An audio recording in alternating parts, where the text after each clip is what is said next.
Right, welcome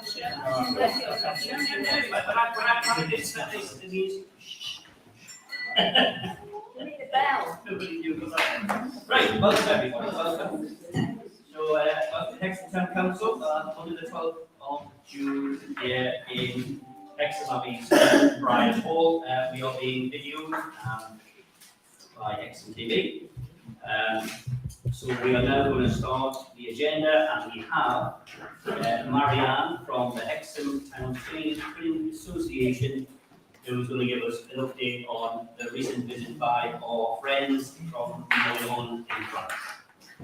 Well, thank you, Derek. Thank you, everybody, just for having me for a few minutes just to say a really big thank you, a heartfelt thank you to you, the council, because we really did have a special weekend, which was even more special because it was 30 years of the Hexham Lyon Town Twinning Friendship. So we wanted to make it a really good weekend, and it was our turn to have. We went last year in August, and they did their sort of 30 years. We marked the 30 years there, but this time it was our turn, and we wanted to make it, feel special. So we just wanted to say a huge thank you, because I think we pulled it off. The sunshine was just fantastic throughout the whole weekend, that just makes all the difference, doesn't it? And they travelled well, they had a good journey here, that really helps as well. Everything was super smooth, and what was rather nice was that it was a little bit less formal than what we had in Lyon. And that was nice, and I think that was appreciated by the French very much, actually. We sort of thought that it would be nice just to do all the official stuff that we had to do, but keep it fairly relaxed and laid back at the same time. And I think we managed, with Derek's help on this, we managed to do that really well. And I think it is appreciated. So I wanted to tell you that we had a fantastic Saturday at Beamish. And of course, they absolutely love Beamish, and there was just so much to see and do.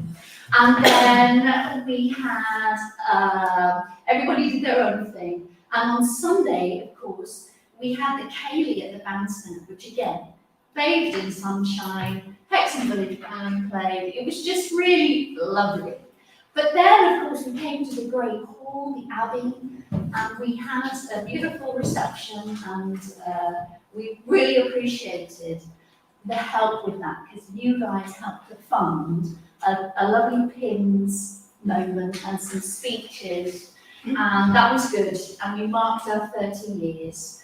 And then we headed to the Beaumont, which is a gorgeous light space, and we had a lovely meal, and it was a really good weekend. So thank you for your support.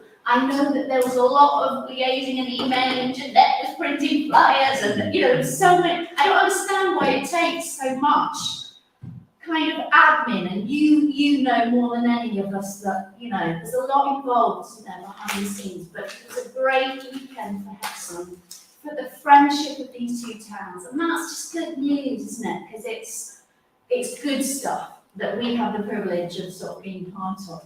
So it was lovely that Derek hosted and was so fully involved. Sadly, the French mayor, Sandrine Duchal, did not actually come at the very last minute. We don't know quite what happened there, but she didn't make it, which was really disappointing, and the French felt that very much. And I think it was evident that Derek, as mayor, you were so involved, and that was, nice for us and our feeling here, just to have so much input. And it was lovely to see Faye and me, and some of you, and Suzanne. I know it's a busy time, and it was the start of half term, but it was great to have some of you amongst us. And I just encourage you just to keep going with your support, and we'll keep going as well. We've got the nicest thing that happened in one way was there was a gaggle of girls that ended up coming, sort of 17, 18, 20, 22. And at the tannery on Saturday night, 9 girls were together from Nyon and Hexham. And we've got a nice new person who's going to be, she's at QE, she's doing A-level French, and she's really invested. She hosted about 4 people, first time ever, and had a really, it was a baptism of fire that she had in terms of hosting and doing all that, but she's really wanting to be involved. So what's great for us is that obviously those relationships that have been well established, that was one thing, but we've got some new people coming on board, and that's of course what we care about the most, is the future. Because we want to be here in another 30 years, but it's not easy, and we need to get our next generation. So that was really good news that came out of the twinning, that we had these young people that were getting involved for the first time. So that's really positive. So thank you again, and we'll want to keep in touch with you because we really value your support. And yeah, thanks so much.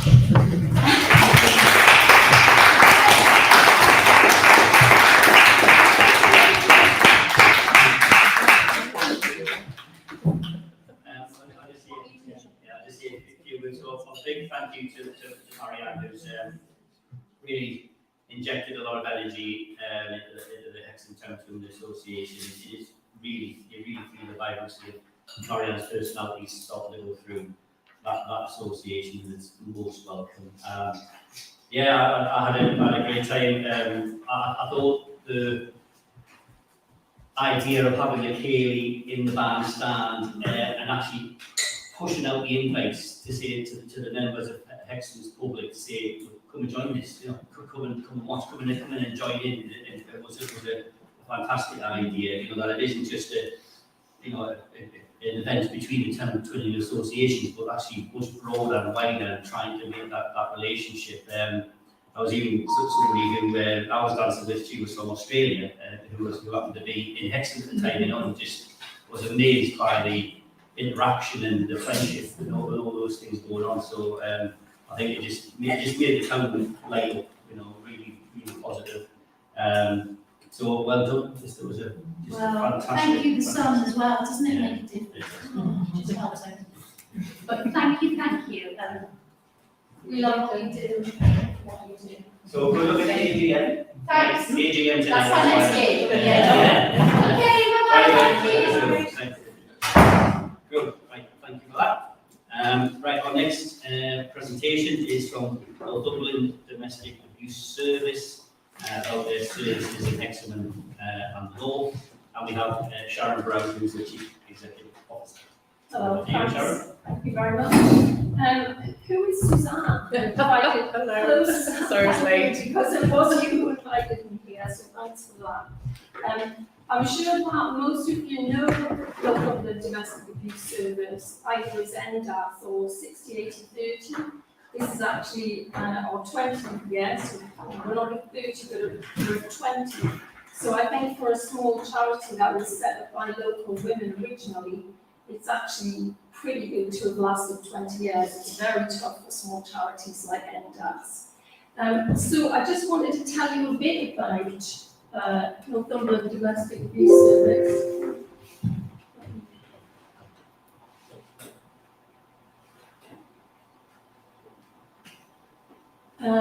So we're all about working with victims of domestic abuse. It's all about making them safe and then helping them to develop confidence, put in place the practical things that they need in order to live safe lives going forward. And there's also risk when you're working with people who've been in poor relationships, that they return to those relationships or they develop new relationships. So the kind of preventative work that we do with them to make sure that the learning is embedded is very important. Our values, I'm not going to go through them all because I've got a short 10-minute slot, but I think what is unique about NDAS is that we are small. We have a very family feel about us. When people call us, they get straight through to somebody who's going to speak to them. It's not an answer machine, it's not a call centre.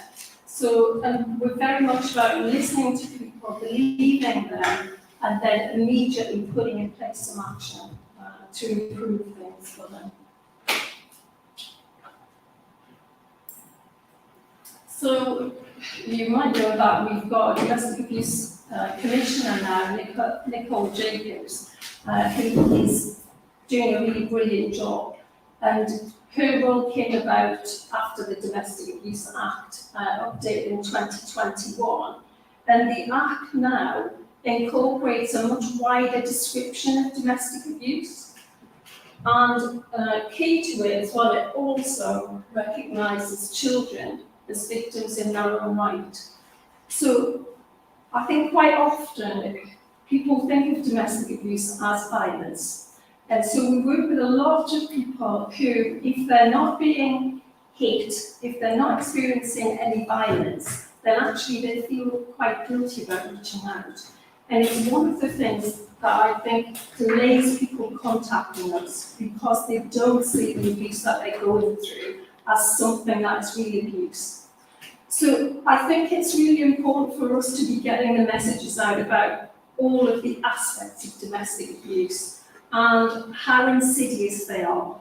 So one of the things that is key to NDAS as well, covering this huge county, is making sure that the information about NDAS, about our services, how to contact us, is in every village, in every town. You know, you should hopefully, you've all seen posters here, there and everywhere, so that somebody who needs our services, it's always there. They can clock that telephone number and they know how to get in touch with us.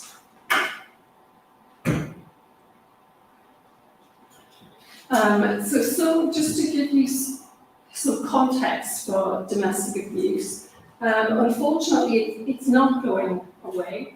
It is predominantly women who are affected by domestic abuse, but it's not just women, and we do work with men as well. So 1 in 4 women, 1 in 6 men, 2.4 million adults experienced domestic abuse during the year up to March 2022. It's absolutely a huge number, and you can see the figures there: 1.7 million women and around 700,000 men. So it's huge numbers. One of the things that we are wanting to do at NDAS is really focus on work with older people who are affected by domestic abuse. Now, older people are characterised as anybody who's 59 and over when you look at the crime survey. Yeah, we all kind of think, really? But at 59, it's not necessarily categorised as domestic abuse. It comes under a cover-all banner of elder abuse. So it becomes very difficult to gauge how many people are experiencing domestic abuse.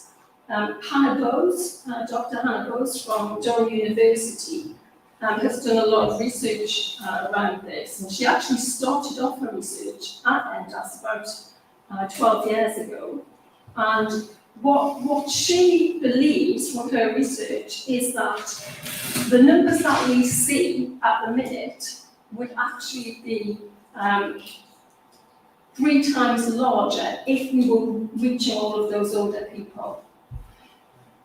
Domestic abuse is a very invisible crime, you can imagine. You know, it's very behind closed doors, and there are certain challenges that we have working in a rural area as well.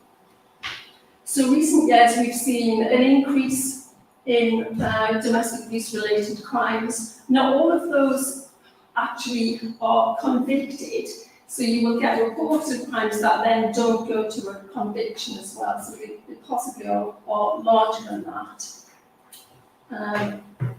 I think people forget about the number of children that are affected by domestic abuse, but it's absolutely huge.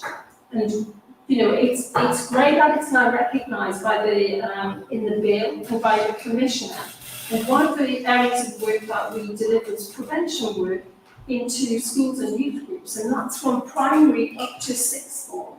So it's all about healthy relationships, and it's an attempt to work with children and young people so that they develop the skills and tools and knowledge to avoid them becoming perpetrators themselves, but also victims themselves. And one of the sad things that we're seeing across schools is a real increase in levels of misogyny. So this work is really important, and I think that one of the things I would like to see from the Domestic Abuse Commissioner is to have the kind of work that we are delivering embedded within schools, because at the minute, it's a small percentage of children and people who actually take part. I'm just whizzing through these. So you can see 470 deaths took place in domestic settings following domestic abuse. And so the main group is around intimate partners, which I think is what most people think about. But actually, we also come across abuse in all of these other areas as well. And suicide related to domestic abuse is now recognised and is starting to be measured, whereas before it wasn't. Another kind of knock-on effect is levels of homelessness. There's lots of knock-on effects from domestic abuse. You know, they're all kind of intertwined, some of these issues, when people become very, very vulnerable. So this is something we quote regularly. Northumberland is twice the size of Luxembourg. We're always telling our funders this, so they have a sense of the scale of, you know, what we're facing.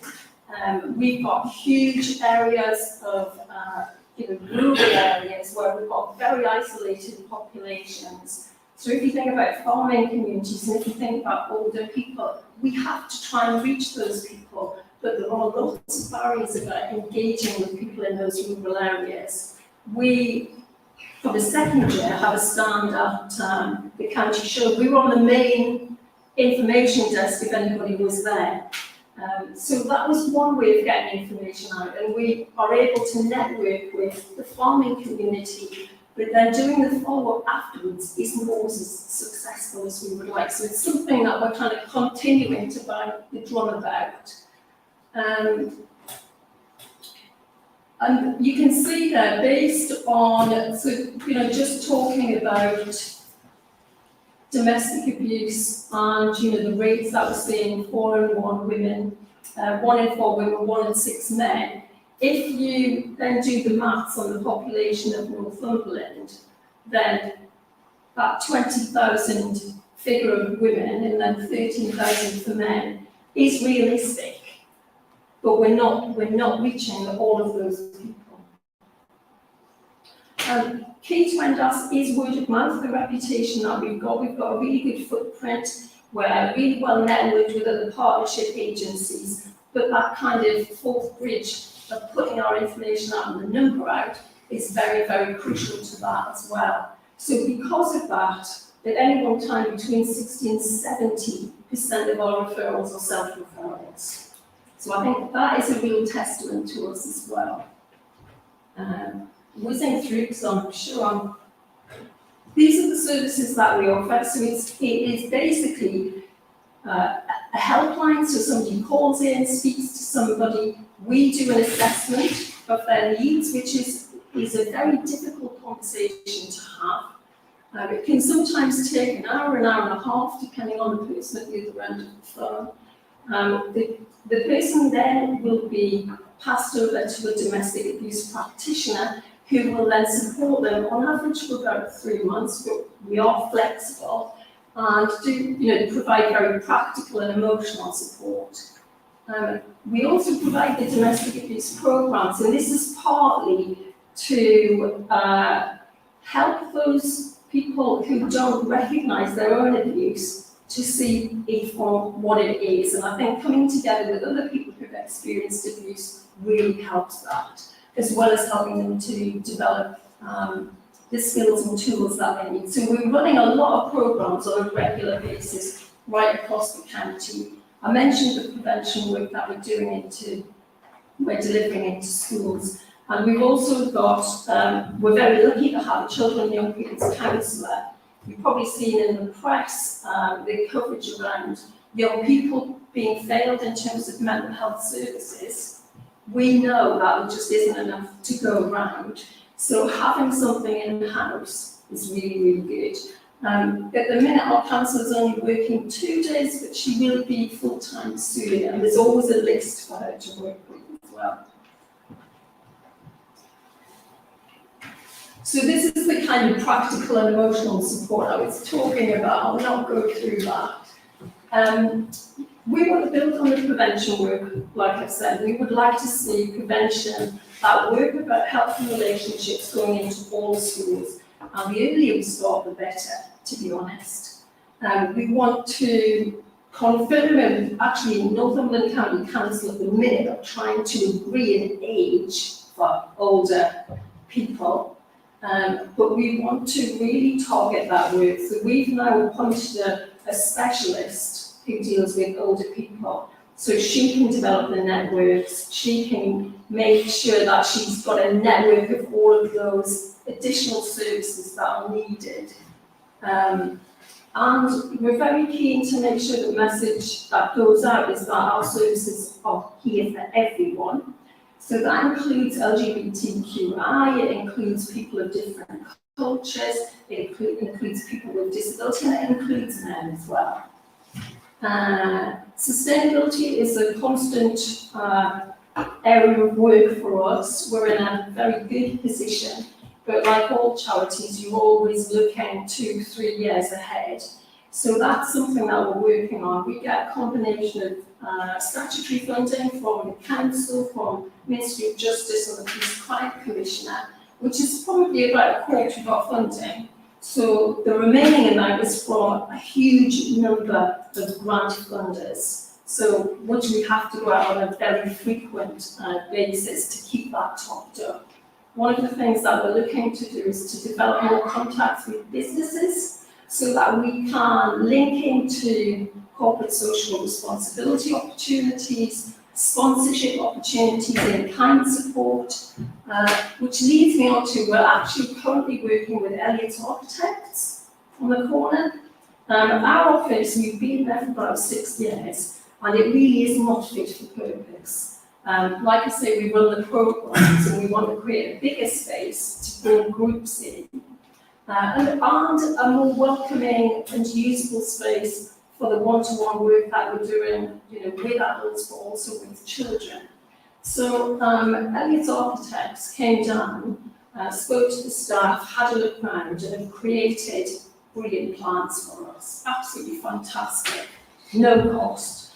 And we've also worked really hard to bring in other organisations to support us. So at the minute we've got pledges from Howdens, from CF Electricals, from MKM, from JW Carpets, from Delta Lighting, from Bellway. So we've got quite a group that have offered services and resources. We are trying to raise about £20,000 cash, because even if we get all of those materials in, it's the labour that's going to cost the money.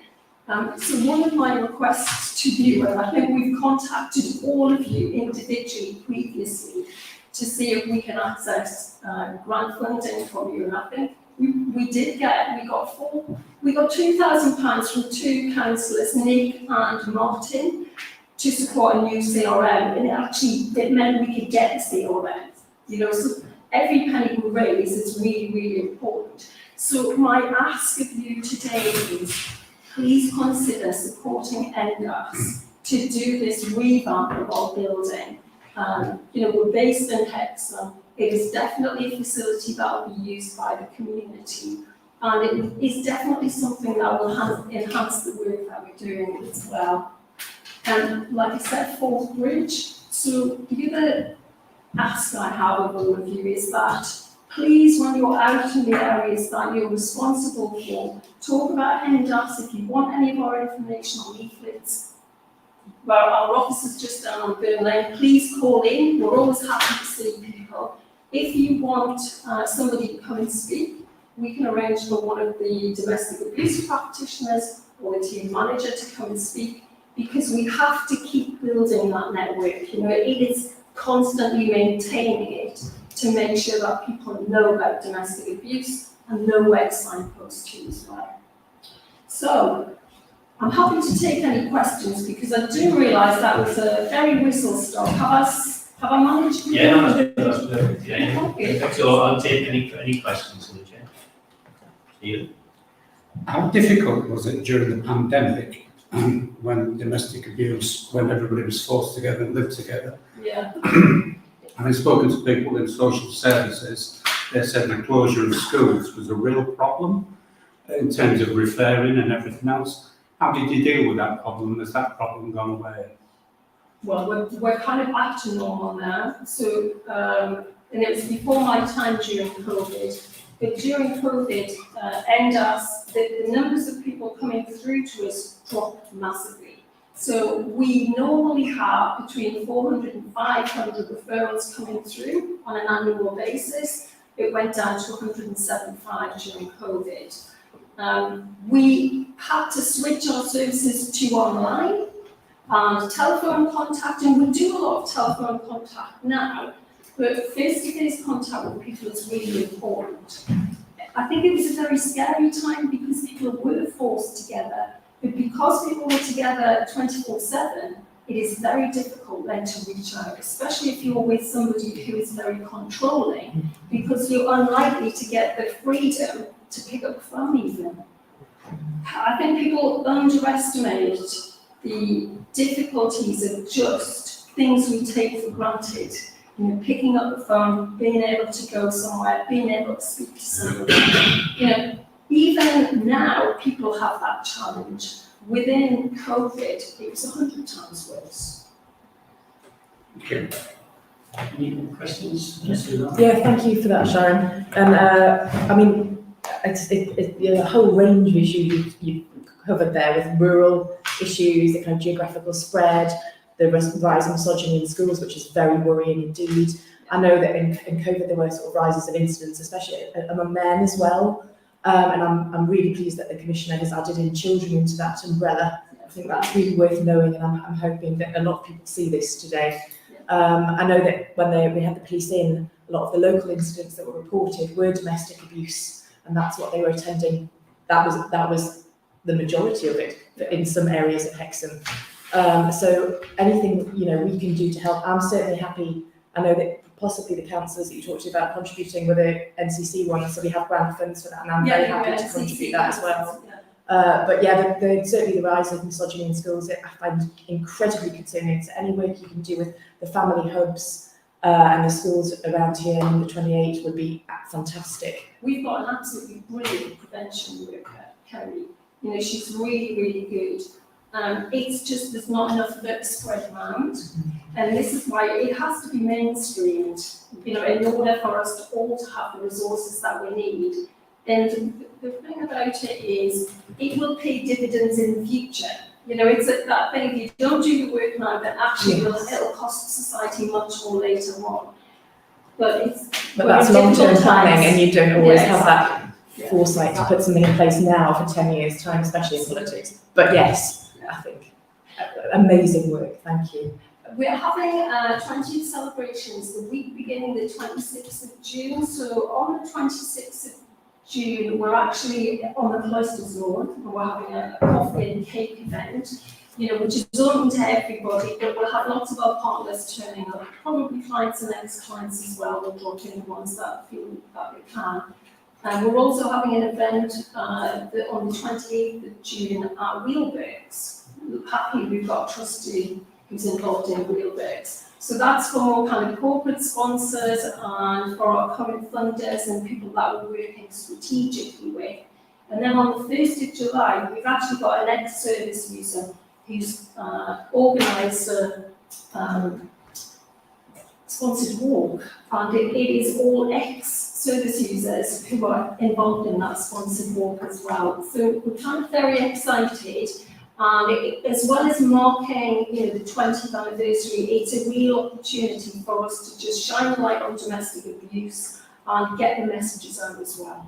So if you have an opportunity to call in, please do. Yeah, so Tom, thank you very much. I'll start, I'd like to say it's very informative. Thank you very much for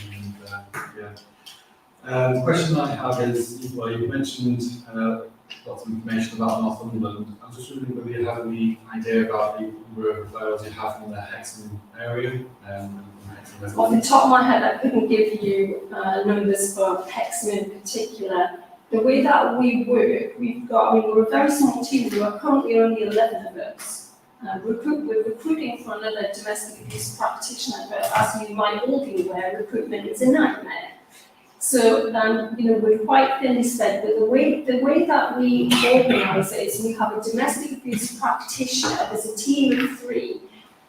One covers the west, that's Paula Lathan, and that covers Paula covers the Hexham area. Then we've got the southeast, which is the kind of urban conurbation around Blythe that borders onto North Tyneside. And then we've got the north right up to Berwick. It's a huge patch. So, at the minute, for the last year, we had over 400. Interestingly, we've just had a couple of months where things have been really quiet. We couldn't quite understand it. I don't know if it's a blip or not. We've got a huge number of people who want to come onto the programmes, but we've just had this period. We actually do want to do ourselves out of the job. And, are we working? Is this what's happening? And we're reducing domestic abuse? Or is it that we're not reaching everybody? So, this is why it's so important to do that. Interestingly, Grace, the rape crisis team, also had low numbers for a couple of months, so I don't know. It's bizarre. But we're constantly doing that. If you need somebody in your patch, please ring the office and we can arrange that. Yes. Thank you so much, Sharon. It's been excellent. So thanks everybody.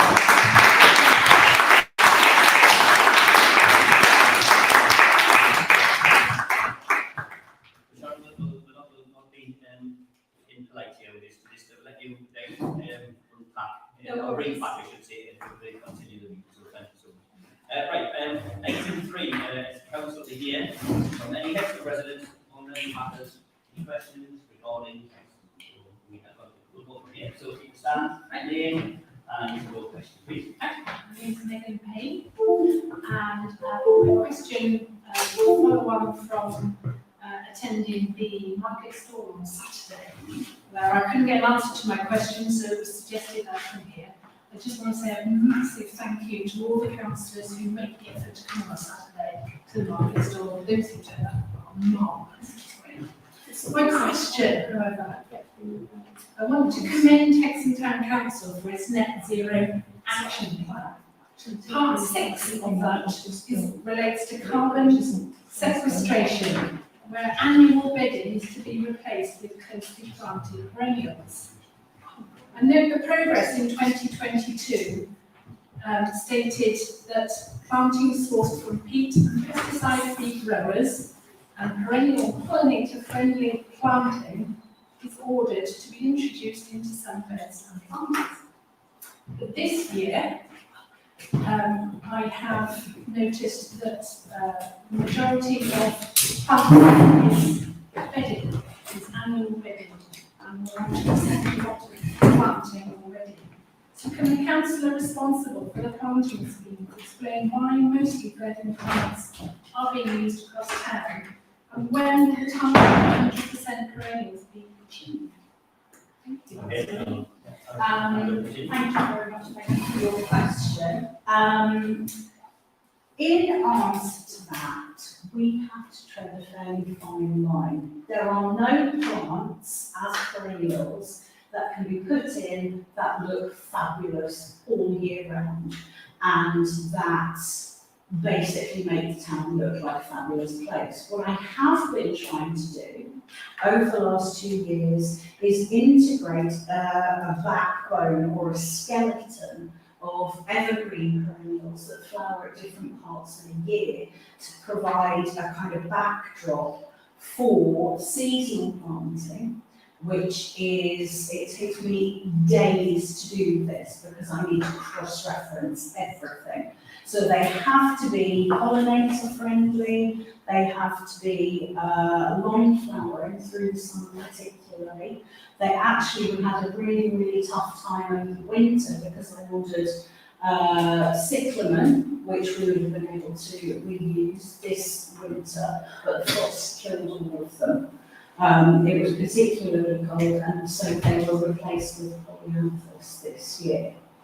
So I will be trying cyclamen again this winter with the hope that we can lift them and then we can replace them every winter. In terms of summer planting, again, as I said, there's these evergreen perennials as a backdrop. A lot of perennials, as you all know, die back over the winter, and so therefore they need to be replaced with something. The only way that we can get a consistent show of colour, which, to be fair, is what residents and tourists expect, is to use bedding plants. So the possibility of 100% perennial is nigh on impossible. I'm going to be completely honest with you. It's really unlikely. But what I am working towards is much more sustainable planting based on perennials. Unfortunately as well, perennials are far more expensive than bedding plants, and so because of the budget, then that can be done over a period of time, but I can't do it all in one season. So I'm working towards, if that helps. Any, Yeah. Can I observe that RHS gardens, local gardens manage to have colour and texture throughout the year with use of perennials and bulbs, and that perhaps you could make use of other people's expertise to get and I do draw heavily on RHS, but as I say, there are a range of people in the town, some of whom prefer traditional bedding. Stephen and I at the cemetery have regular battles about what's going in and what's not. I have introduced a range of plants that are not traditional bedding plants, but are very attractive to pollinators. For example, I'm not using things like petunias and begonias because they are not good for pollinators. And so I brought in things like claries, which Stephen says, that's not a flower, that's a weed. And I said, yeah, but bees love them. So there's this constant banter going on between Stephen and I, and he has a very kind of traditional approach to planting, which very much has its place. For example, up at the cemetery, where there's areas that we need, there are, I'm sorry, Maggie, you're shaking your head, but in the formal area of the cemetery, that is what families want. We are starting to rewild the meadow area down near the pet cemetery, and just this week I've told them to take the claries that are left over and plant them under the trees on that bank, so that they will integrate with the grasses that are down there. They self-seed, so over the years that is going to grow into a massive bank of wildflowers there as well. thank you, that was a full I take it seriously. Mr. Mayor, may I make a yes, comment? of course, yes. I do know that Megan has huge expertise, and I think it would be, if Megan was willing, it would be good for you to have a conversation outside the chamber about suggestions. Yeah, with Thank pleasure, you. especially with my Hexham Space for Nature hat on, which Well, I yes, haven't been wearing this exactly. evening. No, that's absolutely fine. I've had extensive conversations with Andy Beezes as well about Hexham Space for Nature and the people to talk to and listen to. I really do. Yes, but what I'm saying is I need to find balance of all of the questions. Thank you. I think you're doing great.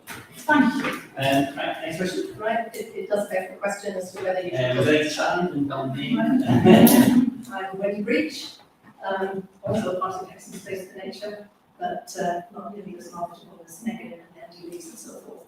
But I mean, your answer does beg the question as to whether you should just chuck out this part of your net zero action plan. And it also begs the question as to whether council workers should be calling the shots rather than what your policies say.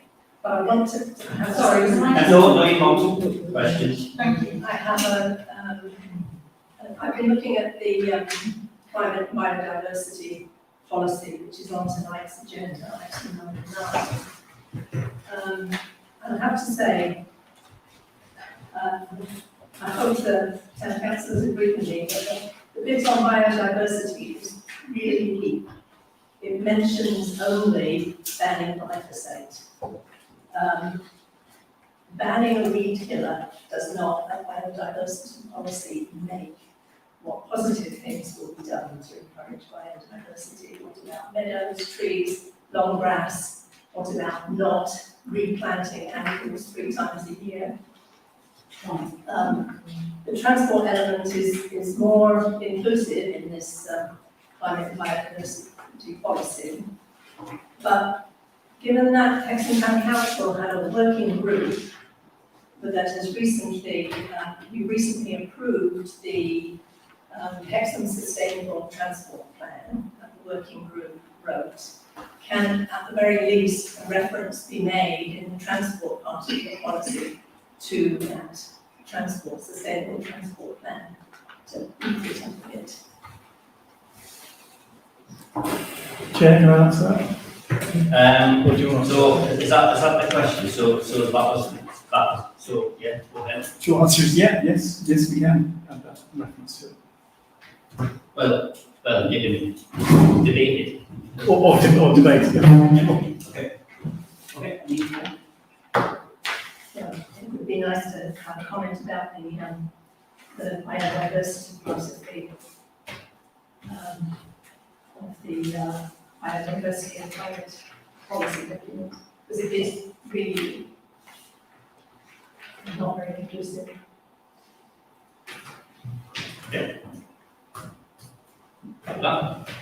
Any more questions?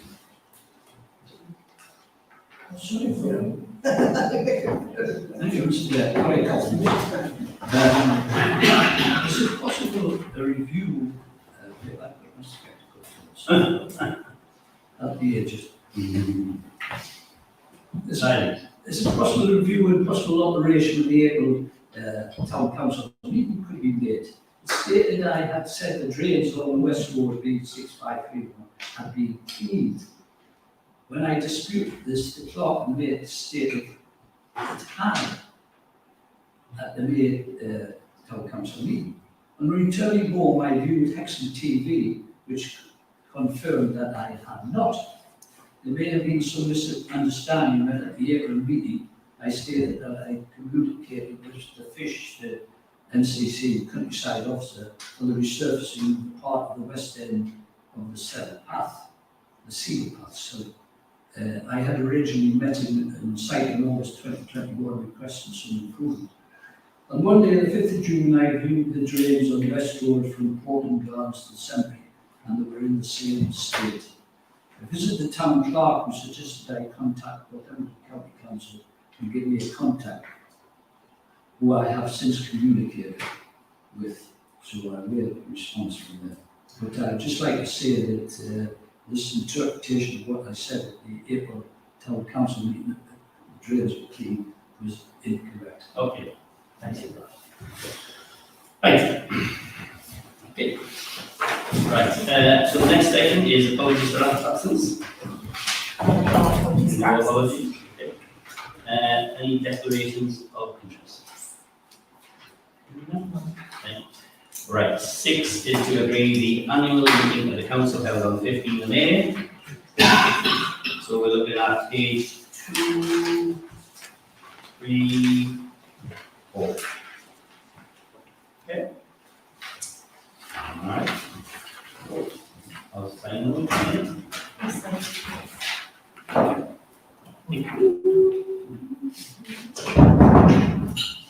Good. All right. Matters arising not on the agenda for report only. No. Nothing. Right. Mayor's. So first of all, I would like to congratulate Councillor Trevor Sesford and his new wife, taking on their wedding. So, Excellent, but that's a speech. Without that. Not what I And it was nice to see that he brought his lovely wife to the Noyan and excellent cake game. Yeah, that was some honeymoon, I would say. Well, I know an awful lot of people from my house. That's right to say. Congratulations. Right, so our next item, we have to discuss the visit of our friends from Noyon. So we had an excellent visit from them.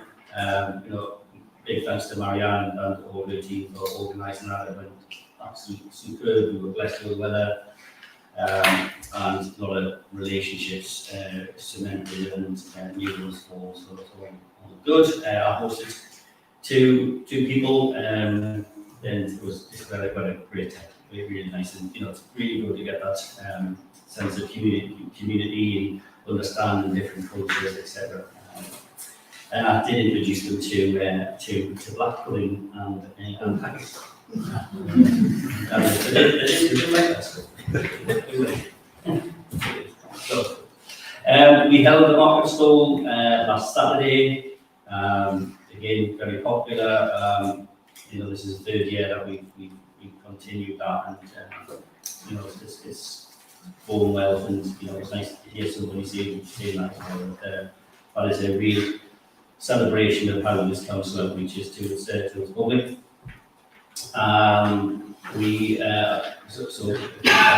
My deputy Faye Farland attended the rugby club, in which they awarded the Young Employee of the Year an award. Really good, been doing that for many years now. I think one thing we will announce is that the Heritage Action Zone, which we played a significant part in, certainly myself, Trevor, and Suzanne, they play a significant role in that as we move closer. So we're now in the final year of that Hexham Heritage Action Zone, where you will start to see big delivery. You've seen things happen, such as the coaching horses, and other areas where there have been improvements this next year, and as the communication is starting to come out of the county council now of all that activity that will take place. So be alive that Priest Popple and all the way up that main highway will be dug up and new paving, etc., and roads going in there. So there will be half a year of upset as the traffic has to be managed while all that improvements are made. But we are very lucky as Hexham. We are the only town in Northumberland to get the Heritage Action Zone. No other town got that, so we are very, very fortunate. We're getting £2.5 million ploughed into this town. We should celebrate this. So there's a lot of naysayers out there who cannot really get down the main street while all the roads being good. But this will last. I recall when the 4th Street was actions were done there 20 years ago, and remarkably, you could still drive down there on a Saturday afternoon. And it is just remarkable when you see that. I think only 20 years ago, maybe 25 years ago, you could do that. And that was all up. A lot of people, what's going to happen in the HB shop and all this, and they put that down as pedestrianised. And even now, I always thought at the time when they put that down, I thought, is it going to stand the test of time? Is it going to look, the colours, is it going to be okay? But it has. It still looks clean, it looks good quality, and it's lasted.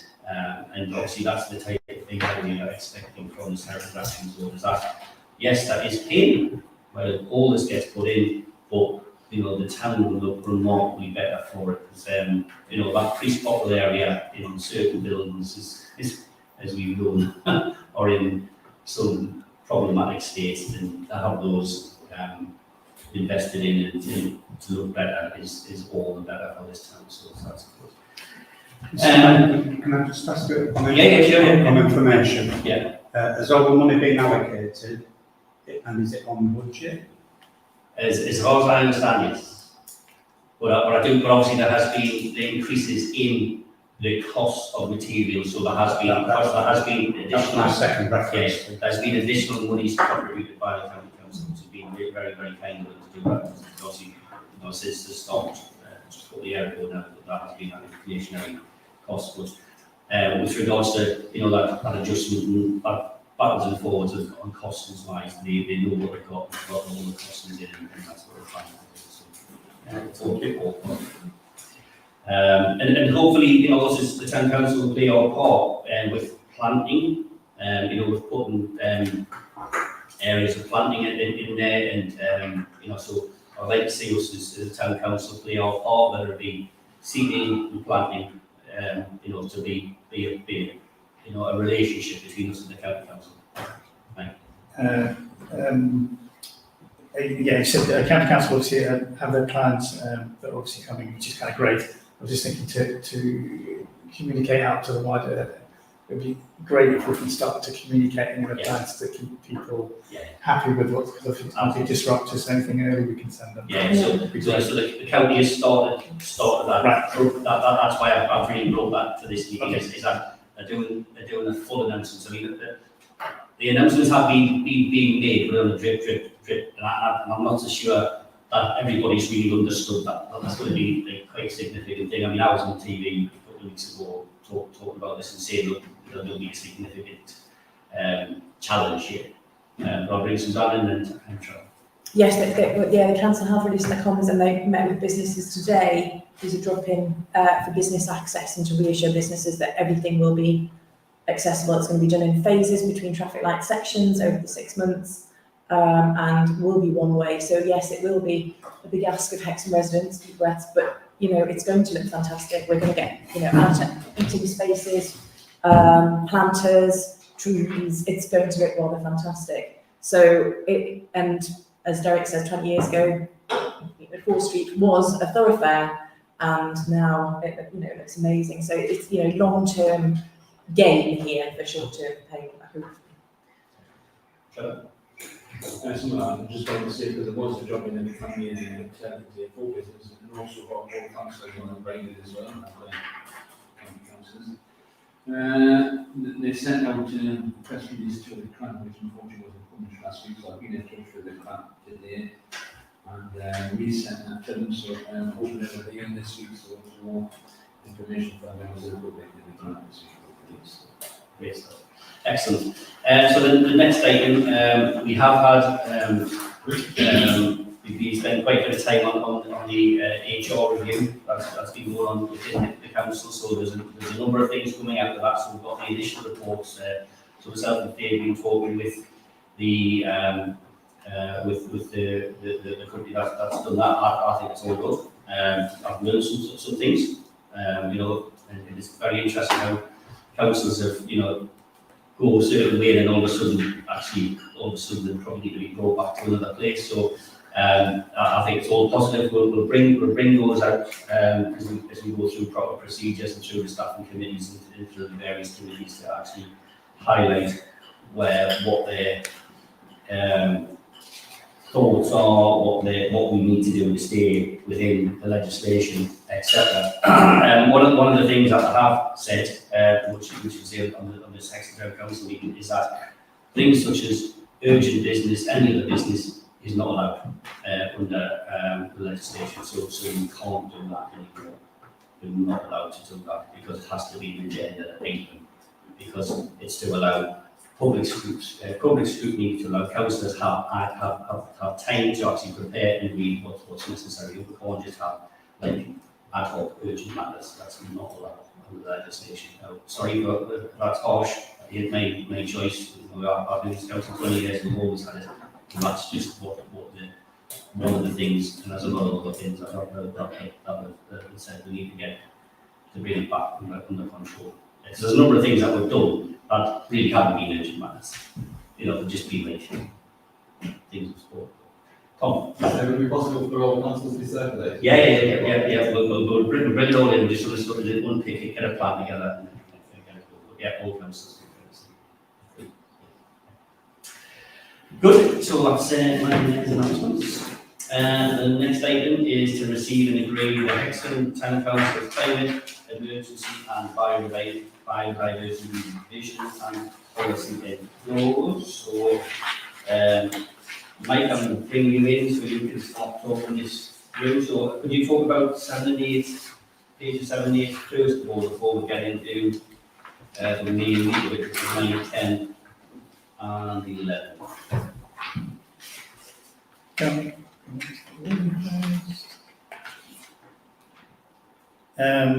Yes, so Councillor John, Ord, Ariana, Faye, Alison, and myself, we worked on these 2 documents to really, in terms of the first one, which is the vision, to really just set a vision for the future of Hexham for 2030, to sort of set out basically where do we kind of really need to be if we're going to address all the issues with climate change. What does a town need to look like? So it really sets out the ultimate vision and the goals where we need to kind of get to. So the vision kind of just really talks about where we should be, which is Hexham has a really good network of walking and cycling, and obviously the Hexham to Corbridge route will be part of that. It talks about actually the impacts of health that has on people's lives in terms of that activity helps really kind of things like diabetes, asthma, etc. It sets out a vision for the use of electric vehicles and bikes and e-bikes. It talks about Hexham being a sharing town, so it also mentions things like people sharing things like tools. So an average power tools used about 13 minutes a year in its life.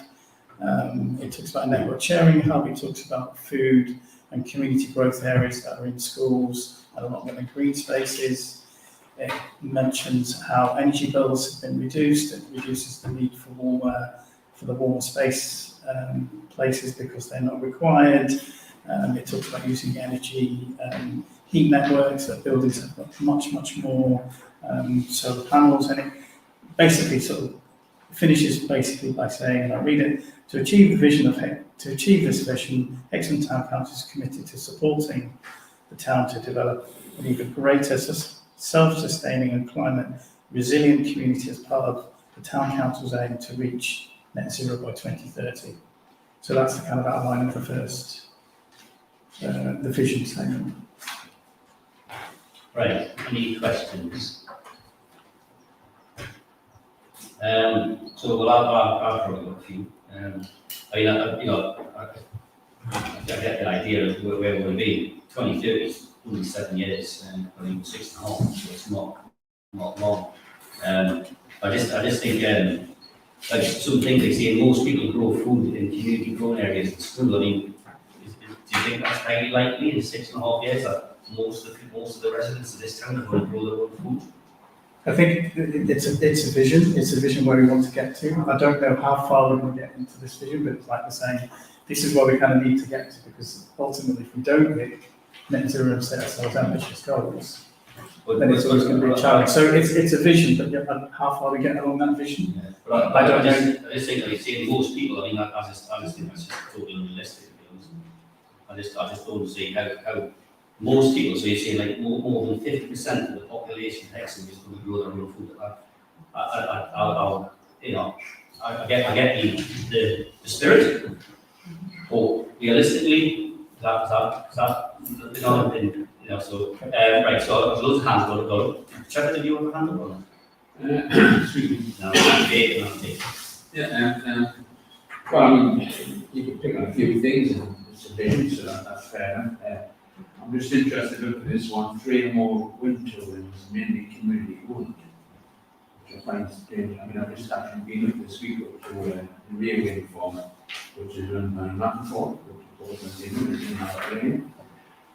We're talking about hundreds and hundreds of millions of pounds to develop these farms and donkeys years to get them in the process as well. And also, you know, the small turbines are pretty inefficient nowadays. The ones that have got to put the rear wind farm are 125 metre turbines, and the ones that are coming in, the new set are coming in at 2 metre turbines. I'm not so sure whether Hexham people are water rules. So it's a vision, I understand all that, but I think that it's community-owned wind turbines, I guess they're in the garage or something, might be a little bit fine, this kind of thing, for just for costs and all that. And then I'll see that, but there's other things that we talk about as well. Okay, so Faye and John. Yeah, I think it's important to remember that it's not a prediction, it's just actually a vision. It's not a prediction of what we think might happen. It's actually in an ideal world, I think, really, because if you don't set that out, then it's difficult to know what we're working towards. So I think it's important to, so Derek, you know, you're saying about 50% of people growing. Yeah, possibly not, but we're not predicting that will happen. We're saying we hope it will, because that will help us get towards net zero in 2030. Do you see what I mean? I do. Yeah, so it's not predicting what will happen, it's what we hope. So I mean, for me, if it said encouraging more people to grow food, that to me is more realistic, as opposed to saying most people will. Well, I don't think most people will. I personally don't think they will. I think we need to be more specific and maybe a bit more, ambitious than that. Possibly, which is why it says most, but that's how I would read it. Yeah, okay. Right, so that's John.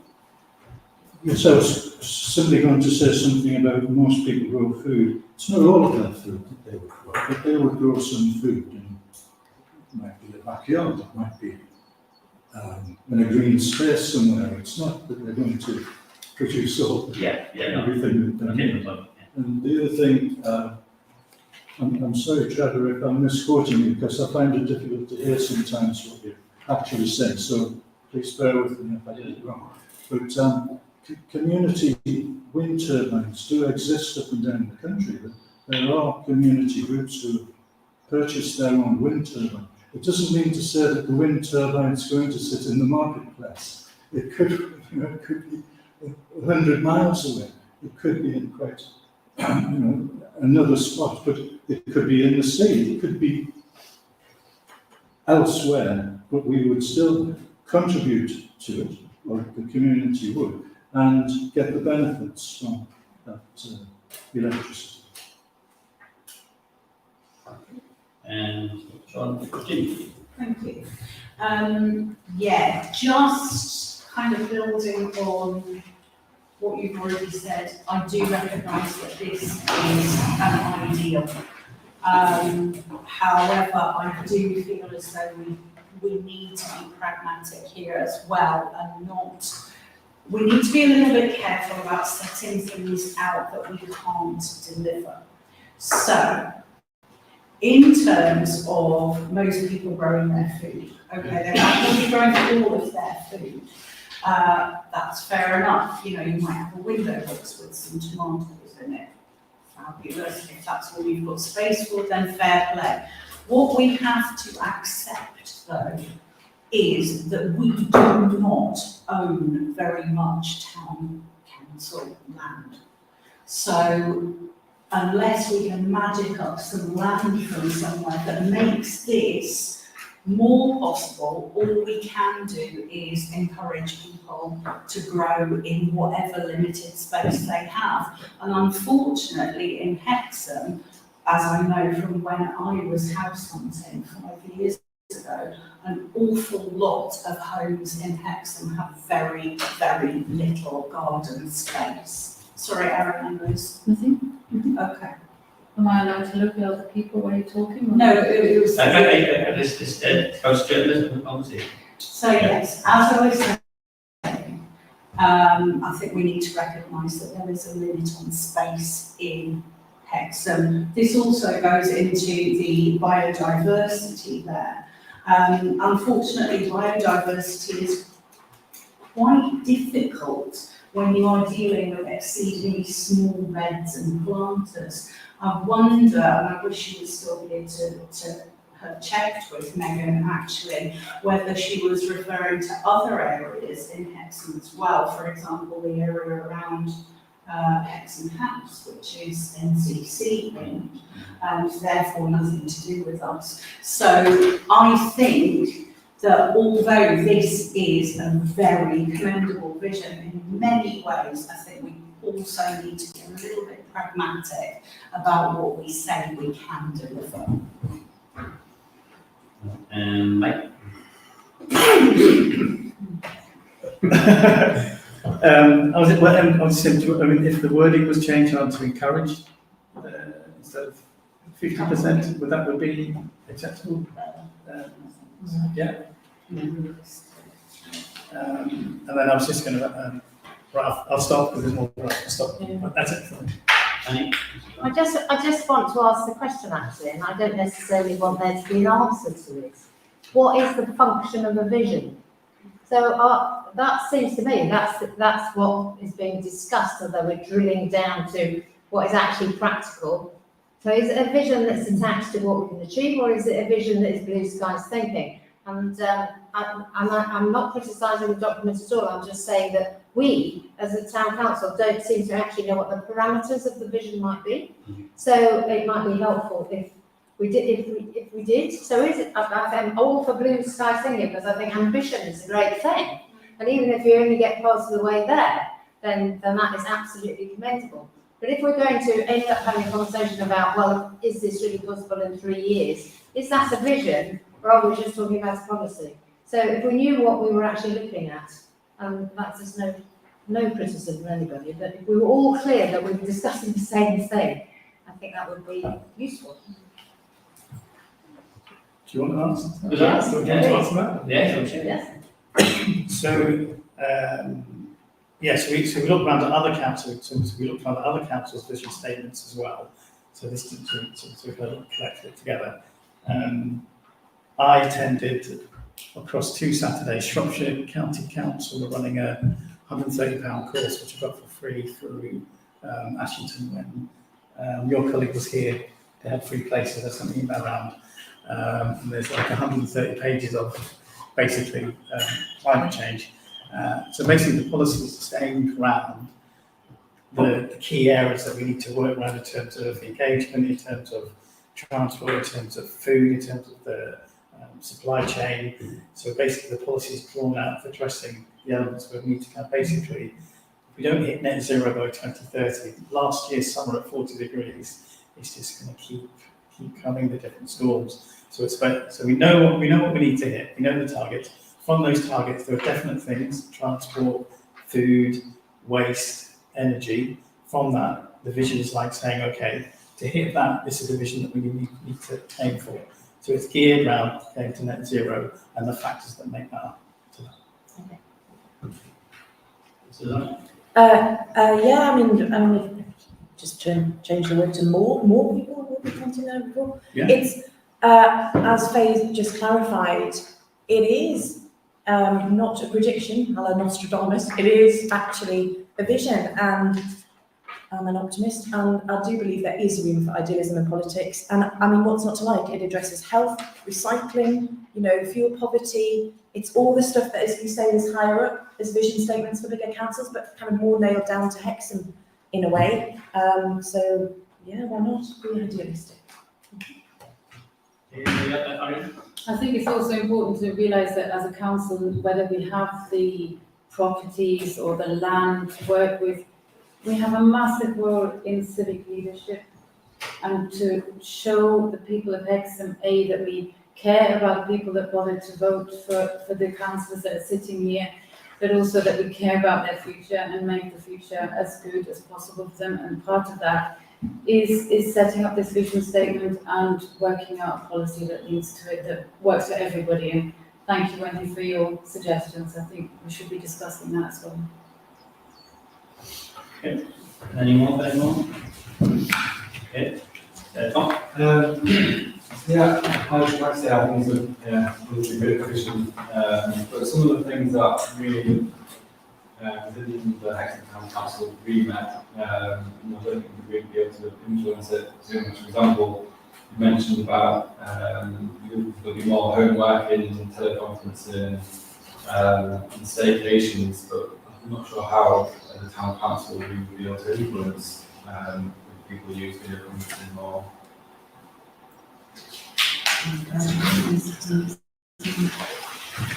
Yeah, I think so. So I'll come back. Yeah, I think this is where I'm getting confused. To be honest, I think Penny's summed it up very well in saying like, what is this? What is this document trying to be? Is it the Hexham Town Council's climate emergency vision?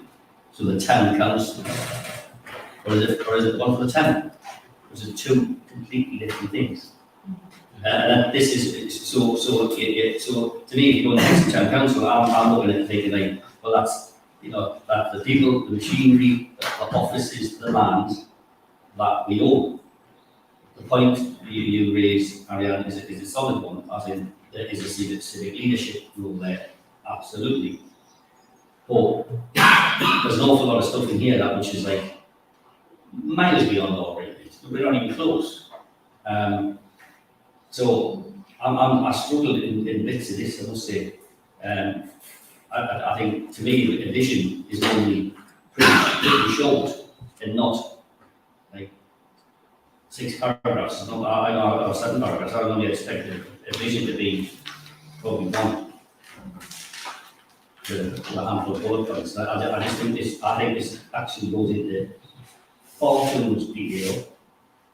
Like us saying we're going to reduce heart disease, strokes, and diabetes, and cancer, and all that. I'm like seriously. So I'm struggling with that bit. I would much prefer for me if this is good work, which not has been good work by the people. This went back to the committee where it's come from for a bit more work to actually go like, actually this needs a bit more refinement. I don't think it's personally ready to be accepted as an individual. I just think there's stuff in here about like, can I sign up to that? We're going to reduce cancer by up to 50%. I guess that's enormous. And I just wish there was like lot less figure in here and a lot more generalities. I really think. Yeah, sorry, I'm going to repeat myself really. I think there's still confusion between a vision and it's not a vision statement as such, which could possibly be a sentence, but obviously you can't possibly tackle the climate crisis in a sentence really. So it's differentiating between a vision and an ideal world for what we would like Hexham as a town to be like by 2030. And then looking at the policy, and that's when you, to my opinion, when you would draw down whose role is that to do that. So it may be that, we look at that and think, obviously we could actually help reduce cancer maybe by setting examples of healthy transport or whatever things that are within our control, cycle lanes, things like that. But it may be that when we come to look at the policy, that there's some things in that vision that we do have to look at other people to do. But the vision is all about what we would like Hexham to be like in 2030. That's how I feel that it is. Yeah. Legal. Just a little bit, I'm confused about why this is so controversial, really. Isn't it just common knowledge that active lifestyles help to reduce major illnesses like heart disease? I just thought that was just known. I don't see anything here that isn't particularly new. I don't see anything that is, it's not saying Hexham Town Council is going to cure everybody's cancer. It's not saying Hexham Town Council is going to, everybody's going to grow all of their food. It's saying most people grow food. It's not as specific as people that grow all their food. The UN have just literally said that it's all hands on deck because we're very, very close to the precipice. And I think it's an ambitious vision, but it needs to be. I think it needs to start high and then we work towards it, and then it sort of streams out into things like the policy. But this is the vision. If you don't have an ambitious vision, then you're just starting from the lowest rung, we've got nowhere to go. So I think starting with an ambitious vision isn't necessarily bad, but it doesn't commit us as a council to, you know, curing disease or everybody growing their food or us buying a massive wind farm. To me, it just seems, I don't see it as being controversial. John? I think this document takes for granted that it's not the town council doing this on its own. That would be a ridiculous thing to say. It takes for granted that NCC will be chipping in its bit. It takes for granted that the national government will be doing what it can to bring about such a situation. It is a vision, and it's not a vision of what we can do. Of course it's not.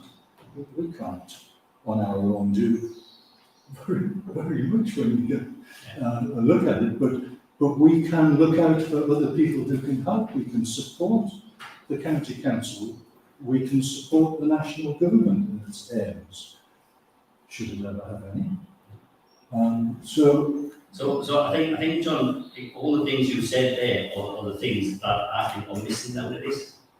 It doesn't mention one stakeholder that the town council, hang on, it doesn't mention one stakeholder that we, because I would expect everybody, the town council will work with its partners, as in what you just said, Northumberland County Council, National Government, Health Service, to actually have that in here where we integrate, where we work as a unit of authority, but it doesn't see any of that yet. And I think that's what's missing out here. I'm going to bring Ginny. Thanks, Derek. Actually, yeah, I'm on exactly the same page as you. At the top of the page, on page 7, it says Hexham Town Council's Climate Emergency Vision. But as you say, I mean, I'm really sorry. I'm an idealist, but I am a pragmatist as well. I have the ideal vision, and then I go, but what's practical? And I've only cast my eye over the policy there. But in terms of what's in there, as you said, 2030 is 6-7 years away. And if that's what we're aiming for now, then this is, I'm sorry, it's way beyond our reach. And we simply don't have the resources. I think we can pull in as many people as possible. Can I finish? Yeah. Thanks. I like the groupings of these paragraphs, but as you said, Derek, I think they need to be much more succinct, and I think they need to be more specific. I'm going to say it a third time. This is the vision. Derek, I agree. We need what you said, but that goes into the policy. That goes. So how we're going to create the vision is that's what the policy is. The vision is what, in an ideal world, what we need, not want, but need Hexham to be like in 2030 if we're not going to be, if the planet's not going to work. And yeah, you're absolutely right, you need those things, but they're not in the vision document. They are in the policy. So yeah, Jimmy, you're right. You've got to look at what's realistic, but that's what's in the policy, not in the vision. The vision is the ideal world of what Hexham really needs to be like, and we will do everything in the policy. We will put everything we can possibly do to work towards that, including all those other stakeholders, residents of Hexham, the national government, NCC, everyone else. That goes into the policy document of how we're going to work towards the vision. Yeah, so Mike. Yeah, I was just going to reinforce what Faye said. So this is a vision statement, so we're going to take that forward. And in terms of taking the points that you've raised, Eric, and the points that you've raised, Ginny, in terms of the policy, and I think Wendy mentioned some items around biodiversity. To me, it feels like the policy just needs beefing up and detailing what we need to do. So in my mind, to sort of get a way through this, is that we kind of take the vision statement forward and then we come back and represent the policy statement, which people have highlighted that needs a bit more details about how we're going to achieve what we're going to go with this. Okay. So let's Was anybody else going to speak? Tom? Just, I think what's maybe missing from it is like a statement saying this is a blue sky thinking vision only. Hexham Council will work towards this vision, hoping to achieve by 2030 or another time. And then that would make things look more clear and that we don't really expect we're going to do it, but that's what we're working towards. I'm sorry, but no. Very quickly, I think that's right. I actually think that we, no offense, but the part is actually policy.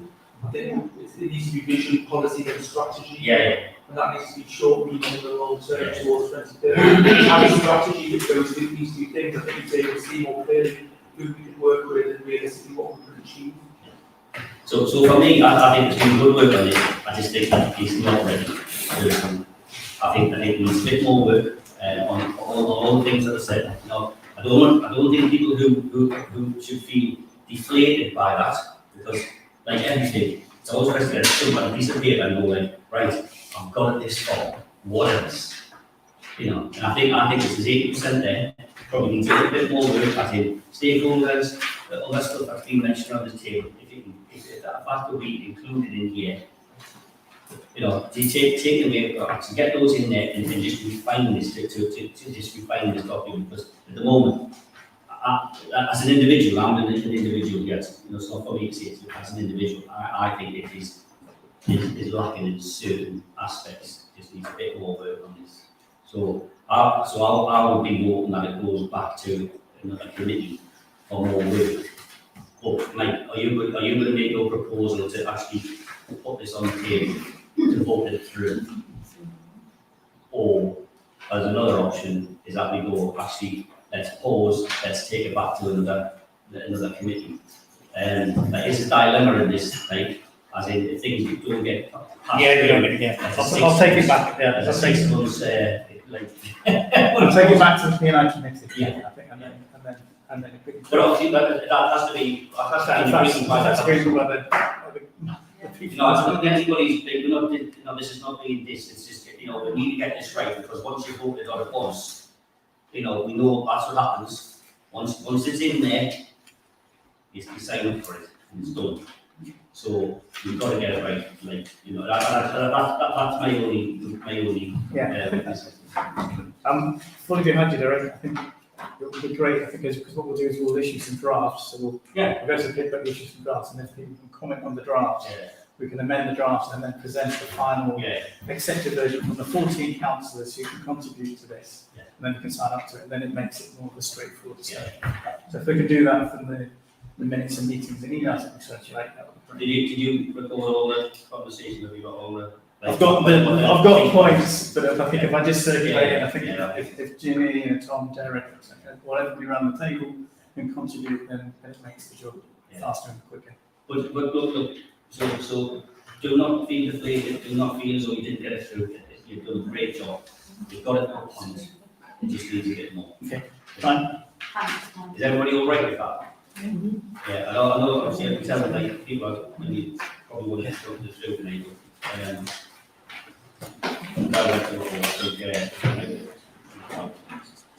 Right, okay, thanks for that, that's really interesting.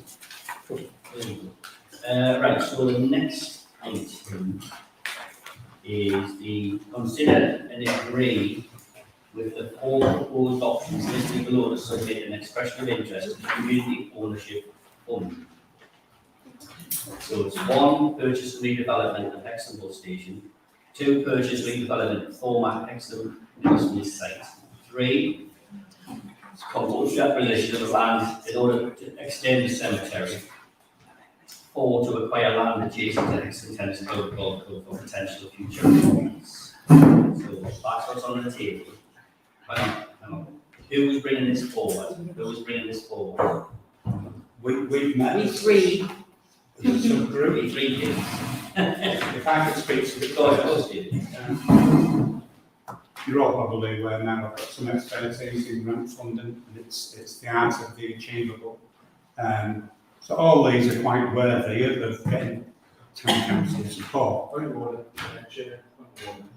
We're going to speak on something that's going to involve planning, which comes to the county council.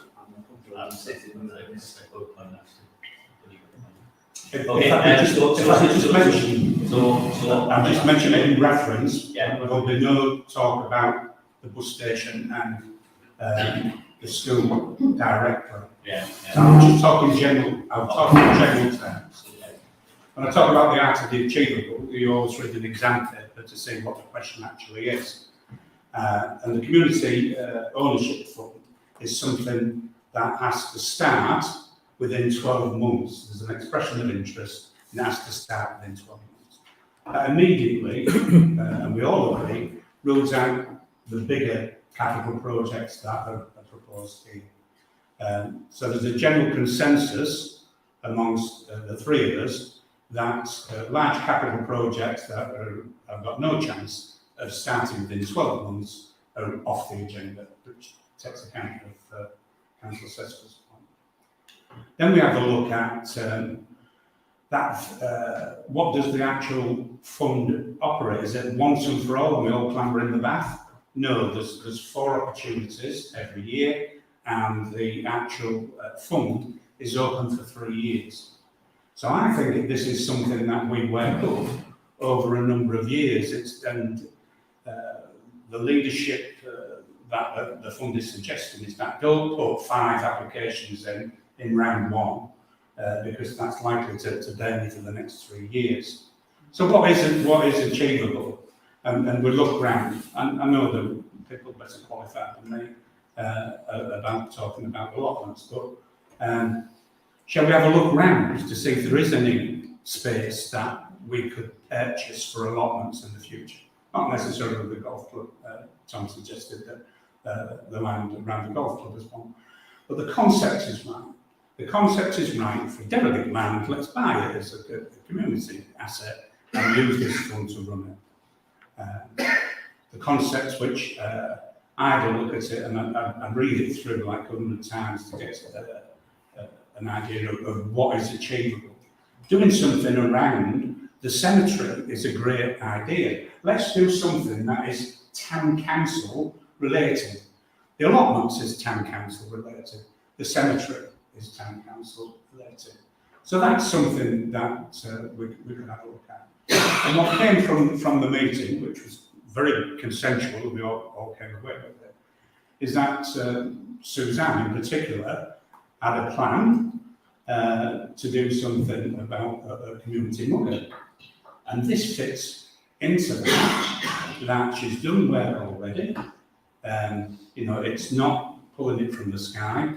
We can have a look at other schemes, but to me, Suzanne's plan of a community mugger and this possibly being part of a grant-assisted stakeholder requirement is perfect for it. So my suggestion is a consensus, I know Mike wants to speak later on, but if we could ask Suzanne what her plan would be for the mugger, and my recommendation, having listened to it, is that that's something that we should seriously consider. Thank you, Stephen. I'm in seat if you don't mind. Can you just explain what a mugger is? A mugger is a multi-use games area. I did a presentation on it a couple of months ago here because we were looking at one with Northumbria County Council and Sport England and FA grants. And that's still being discussed at the moment. So all of this is very, very early stages that we're taking to the council. This is really just a kind of seek approval from you to take this forward to the next stage. We weren't going to be too specific on the options. Certainly, as Stephen's hinted at, the HMS site is off the cards for the moment, being beyond the scope. But certainly, we were looking into research and made a capital progression on the bus station. That was something we were going to start, because there is apparently money for that set aside higher up. So that would be a good thing to maybe go into partnership with an escalated higher. So, but the other more achievable sort of town council ideas were the allotments that Ginny was alluding to earlier, and the vision mentions, people growing their own food. That is something we can do. We can look into land options for more allotments, because we know the waiting lists are long and everyone wants one at the moment. So that's something to do with the cemetery. So that's there. on your options list. Community sports facilities, a mugger style, if not the one that we're doing now, like that. And the bus station was added, but I'll hand that over to Mike to discuss because that was more about capital investment. But it was to really ask you all that we can start to go ahead and start the ball rolling, because really it's quite a quick expression of interest. It's not a big long form, and there's going to be 4 rounds of this funding each year for 2 years from central government. It's a really, really exciting opportunity for the town. We can do stuff with this, and it's just a case of you letting us go ahead and start the ball rolling, because it was a very good discussion on options, and as we say, 1 or 2 forward at a time. But yes. Yeah, just echoing that. Yeah, so yeah, it was a good discussion.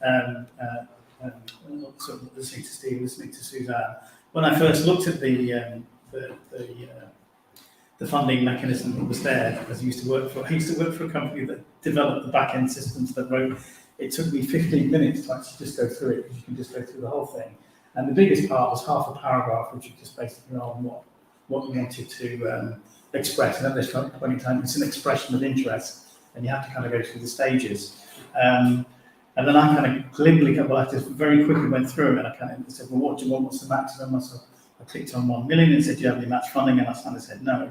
And then it's at that point when I'm speaking to Stephen and Suzanne, it's highly likely that would just get rejected, because there's nothing, we don't have anything ready to go in 12 months, we don't have the extra funding, etc. So it would just be bounced out. And once you put your request in, you can't go for it again. And then listening to what other people have told you before, when you're bidding for funding, you really have to have your feasibility of the project up and ready. And the only one that we had was ready was actually Suzanne's. And this pot isn't, I thought that 12th of July was the closing date, and that's it. It's not. It's up three times up until 2025. So if we then have a track record where we've put in a bidding, we've got it and it goes ahead, and we go through it, then we can basically work our way up to that. So in my mind, I just thought 12th of July, we're just going to go for it, but that's just not the case. And I thought, yeah, at this point, let's just do it in stages. So, Penny? Yes, I really applaud this, actually, because I think we're just talking about visions, but it's visionary, but we also have to be practical and pragmatic. So any idea of us like purchasing the bus station and then going, what happens next? It's a huge undertaking. But we have the infrastructure in place to absorb more land used for growing. And it absolutely accords with the vision that you're taking away to restructure. The waiting list for allotments is huge. And we've tried through Grow Hexham to actually accommodate people, and we have accommodated some people. But there's something about the culture of allotments that people find compelling. And if we really want to get people growing more food, those people who want to grow food, they're self-selecting. We're not demanding that everybody grows potatoes at home, but we've got to give them the space to exercise that choice. And so I would really applaud that in terms of looking for land that we buy, because apart from anything else, it then belongs to us. And we rent it out. Can't say that it's a massive profit-making thing, and it shouldn't be. But basically, it will look after itself and satisfy what is actually a legal requirement that we provide allotments. But when we're trying our best, but basically, we need some money to do that. So I feel slightly ambivalent about the mugger, because there's a possibility of one happening anyway. And also, there's booking systems. I'm more for green fields if possible.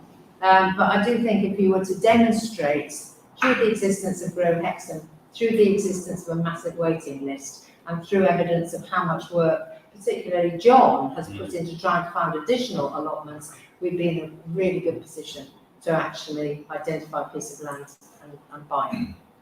Thank you. Can I just clarify, Suzanne? Is this the second really good thing? Or is it No, it would be if the first one didn't go through. We have all the plans, and it would be a case of working with them to.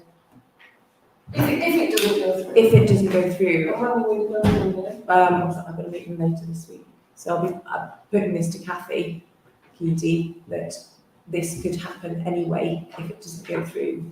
There are a few niggles with the site, but yeah, I mean, it's a possibility a mugger somewhere else could happen, but the the feasibility has been done on it, which is why it's kind of, as Mike says, oven ready, really. If we can take it forward with the work that's already been done on it, if it doesn't go ahead, that's a huge chunk of, was it what you were saying, Stephen, about 20,000 for a good feasibility study? So that work's been done, it's in place, but it could still go ahead as a. But if it does go ahead through NCC, have we not missed out on the opportunity to apply for something else? Well, that's why we're kind of asking you for approval on a few things now, but I don't think it would be one of the first ones I could put forward yet. So just got to bring it in and then Steve. Just a practical question, where is the mother going to be? The primary school. Oh, So It's on the football field at the primary school is the proposal at the moment, but we're working through that. So with NCC and the FA.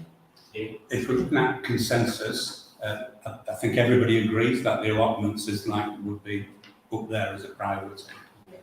So I would hope at the end of this we can say, can we investigate rather than choose a big stick or say prioritise it? Can we investigate the possibilities of one allotment, sports facilities, and connection with the cemetery, which we've got a vested interest.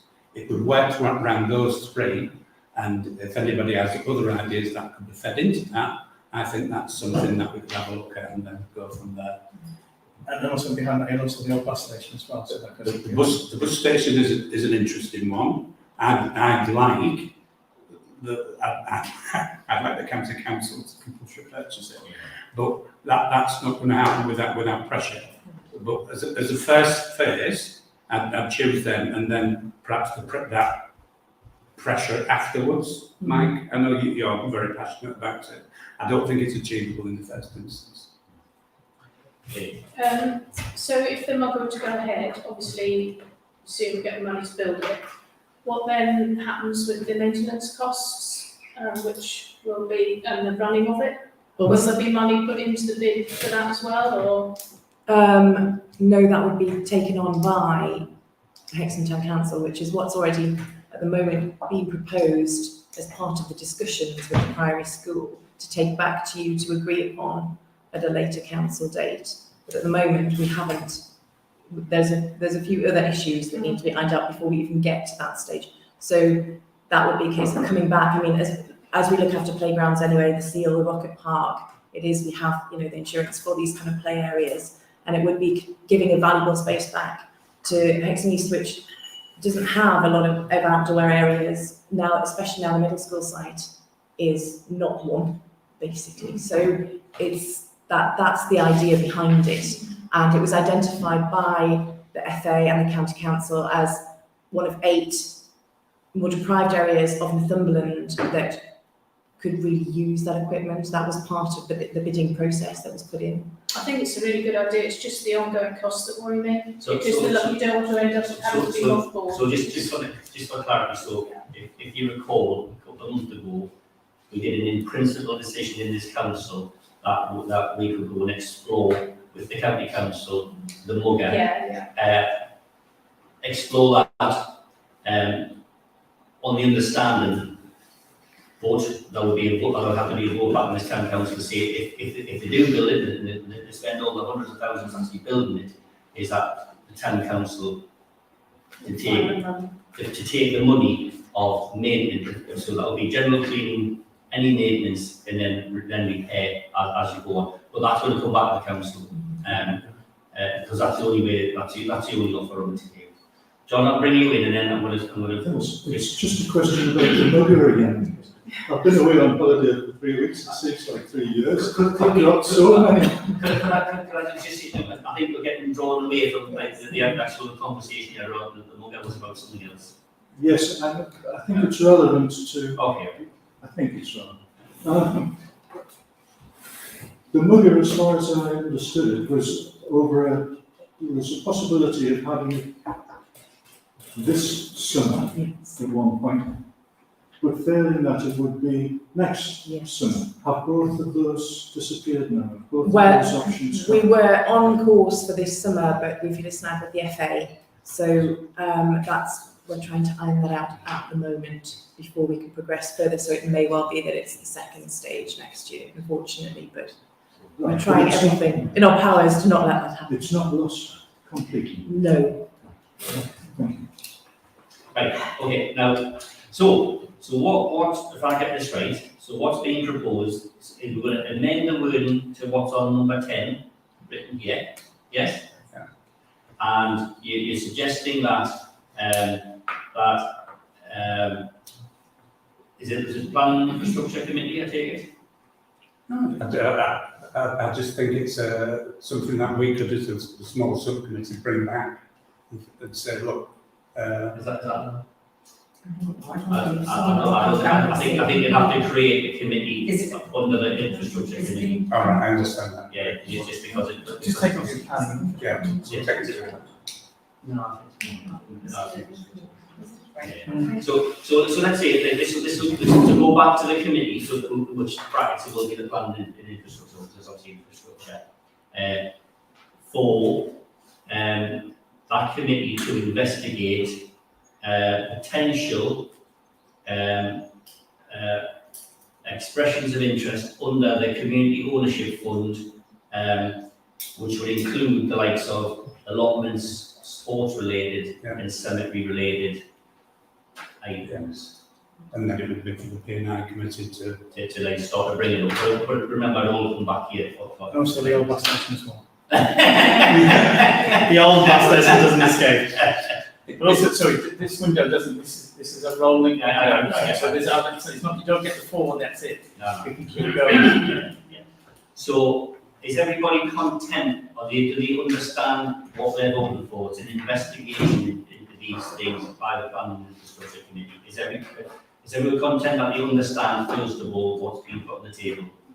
Yeah? Yeah? In favour? Okay, that's just comment, Derek, just for information, it's a lot easier to deal with the Northumberland County Council than it is with anything commercial. Yeah. So dealing with the owners of the bus station would be a nightmare. That's just as a reference. Right, okay, so that's now passed, so obviously that's just in principle, it's not about planning, it's not about, Right, thank you. Number 11 is to agree accounts for payments, so we have page 12. Sorry, Derek. Page 13, sorry. Just on page 12, there's just a couple where same day, same people or company, but same thing, but different amounts. So you've got 16th of the 5th, Shelldale twice, and then 18th of the 5th, Octopus Energy twice, and they're both, I mean, I assume with the electricity it's 2 meters or something, but the streamers. I am going to say, I've got two receipts. I had to purchase petrol, and you can only use the card up to a certain amount. So I kept it, Stephen kept it under £100. So then that's why it was twice. Right, so that's fuel, it's fuel, okay, yeah, okay, thanks. Penny? Yes, I've raised this before actually. So Amy Hemmings for Grow Hexham is under payments and accounts paid, which technically is correct. But there's no trail at all that evidences that actually the town council is not paying for her wages. So there's no line under income, and I have asked on numerous occasions that we have just a separate box which is about project finances, because it would be really helpful to know how much came in and how much is going out and how much is left. But also what it does, because Trevor asked this question some months ago, about it looks as if the town council is paying for Grow Hexham, and it isn't. And I think it's really, I'm not being nitpicky, I think this is really, really important. People need to see that there are independent income streams coming into the council finances. Yeah. So that could just be disaggregated as a separate box, and I would request that happens, please. So do you want to, should that go to the FMGP? Just get that, so, I think we've got, I think that's it's already already on been, number of applications, Yes. so it's, I don't know whether this is just a practical matter that needs The thing addressing. is, I can't remove any items from this particular report because it is a payment that actually goes out from the bank account, so I can't remove it from the report. I am reporting what I have to report. If there's another report that can be created which separates it out for you that would be helpful, that's something that I'm in discussions with the accountant, and obviously what might actually even be covered by the governance report that was received. Okay, So, okay. Right. Right, so the next page is 12, so it's committees. So it's page 14, which is the finance general purposes. 15 and 16. Community engagement 17, 18, 19, and 20. Okay. And 21.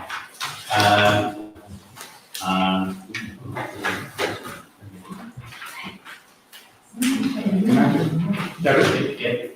can I just ask one question of Fair, if I may? At the Sorry. last F&G meeting, there Yes. was some confusion around double counting and everything else.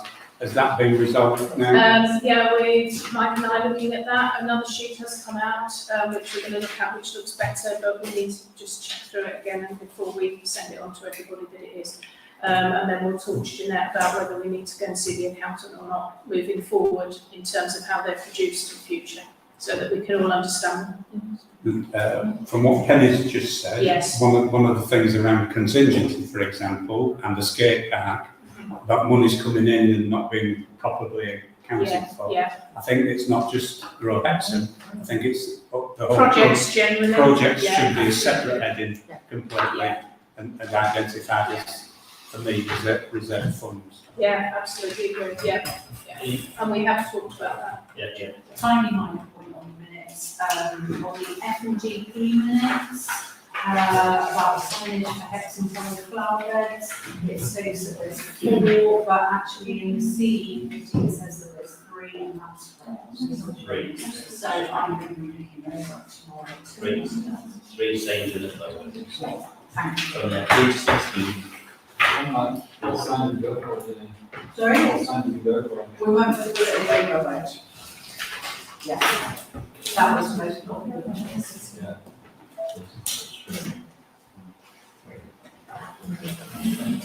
Okay, yeah. Steve? Just on the CE committee committee meeting minutes. Right. Too many ends. Is it not the start of the meeting goes from the chair that I ask the nominations to the chair? Does that make sense? So at the start of the meeting, I think I was still in the chair, then I invited nominations. oh, sorry, Does that make yes, sense? I'll make that, yes. Yeah. I haven't gone quite yet. Sorry, Can't even apologise. Oh, yeah? Did we not have a PI meeting last month? Yeah, well, that's about it. 1st of January, 1st of June. So that wouldn't be in this. They're not linked. They're not in the next one. Grand, right, so that's the end of the meeting. Thank you very much for up to date. Hello, Chairman. Correspondence. Sorry, correspondence, sit down, Steve, This is the best bit of the meeting. It's not over yet, sorry. It is not so.